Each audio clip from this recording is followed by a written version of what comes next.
Hi hello నమస్తే welcome to our channel. నేను మీ Charmi. Battalion మూవీతో అక్టోబర్ 10కి మన ముందుకి రాబోతున్నారు రజనీకాంత్. అయితే ఈ సినిమాకి సంబంధించి అనిరుద్ మ్యూజిక్ అందించిన విషయం మనకు తెలిసింది. ఇక సాంగ్స్ కూడా చాలా హైలైట్గా నిలిచాయి. కానీ రీసెంట్ టైమ్స్లలో అటు Rajinikanth, super star Rajinikanth present హాస్పిటల్లో ఉన్నారని, ఆయనకి గుండెపోటు సమస్యతో బాధపడుతున్నారనే వార్తలు వినిపిస్తూ ఉన్నాయి. అసలు ఇందులో నిజాలు ఏంటో తెలియకుండా ప్రజెంట్ ఆయన ఫ్యాన్స్ అయితే ఫుల్ ఆందోళన చెందుతున్నారు.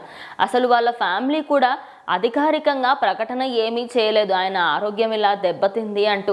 అయితే ఆయన రీసెంట్గానే అపోలో హాస్పిటల్కి వెళ్ళడం జరిగింది. అసలు ఆయన ఎందుకు వెళ్ళారు ఏంటి అనే దాని గురించి వెళ్తే, ఆయన గుండె సమస్య బాధతోని కాకుండా గుండెకి సంబంధించి ఒకసారి టెస్ట్ చేయించుకోవడానికి అయితే అక్కడికి వెళ్ళడం జరిగింది. అదే కాకుండా ఆయన ఆరోగ్యం ప్రజెంట్ బాగుందని, అదేవిధంగా ఆయనకి సంబంధించి హెల్త్ ఇష్యూస్ ఏమీ లేవని, ప్రజెంట్ ఆయన ఫుల్ ఎనర్జెటిక్గా ఉన్నారని డాక్టర్స్ చెప్పడంతో ప్రజెంట్ ఆయన ఫ్యాన్స్ అయితే ఫుల్ హ్యాపీగా ఫీల్ అవుతున్నారు. ఇక వెట్హాన్ మూవీ అయితే దసరా సందర్భంగా అక్టోబర్ 10న మన ముందుకైతే రాబోతుంది. ఇక ఈ సినిమాకి సంబంధించిన పోస్టర్స్ కానివ్వండి, సాంగ్స్ కానివ్వండి ఫుల్ ఎంటర్టైన్ చేస్తున్నాయి అనుకోవచ్చు.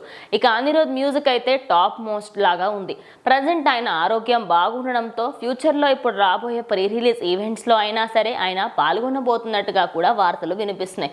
మొత్తంగా చూసుకుంటే ఆయన ఆరోగ్యంకి ఎలాంటి సమస్య లేదు, ఎలాంటి డోకా లేదు. కాబట్టి సో ఫ్యాన్స్ హ్యాపీగా ఉండొచ్చు అని చెప్పేసి అయితే నెటిజన్స్ అంటున్నారు.